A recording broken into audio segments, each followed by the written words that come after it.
కొంతమంది క్రక్స్ వాళ్ళు ఉంటారు, కొంతమంది క్రక్స్ మనకు ఉంటారు. కొంతమంది వాళ్ళు నచ్చుతారు, కొంతమంది మనకు నచ్చుతారు. వాళ్ళకి నచ్చలు మనకు నచ్చరు, మనకు నచ్చలు వాళ్ళకి నచ్చరు. సో అదంతా డీప్ గా ఆలోచిస్తూ ఉంటుంది. So why not let it all out, why not keep it aside and concentrate on what you're doing. Correct. People are there to support us అంతే. సో కాంపిటీషన్ అంటే కొంత పెంటలు అయ్యాయి, మన వైపు కూడా కొంచెం పెంట చేసాం అనమాట. అవతల చేశారు అవన్నీ పార్ట్ ఆఫ్ ద వర్క్. అది ఫన్ ఉంటుంది అందులోని. బట్ మీకేమైనా అయ్యా? ఎందుకంటే I can see it already. ఎందుకంటే ఎంతవరకు వచ్చారు అంటే మాత్రం ఖచ్చితంగా కింద పట్టుకొని లాగాలి అన్నోళ్ళు ఖచ్చితంగా ఉంటారు. So growth is a by product of failure. That's what I believe. Very true.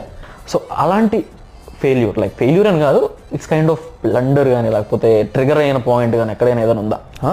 అంటే నా కెరీర్ అంటున్నా సార్, కెరియర్లో మీ బిజినెస్లో దేర్ ఇస్ అంటే ఒక ఫేజ్ ఉంది బ్రో, చాలా చాలా పెంటది నాకు. నా ఫేజ్కి అయితే ఎప్పటికీ మర్చిపోను నేను యాక్చువల్లీ.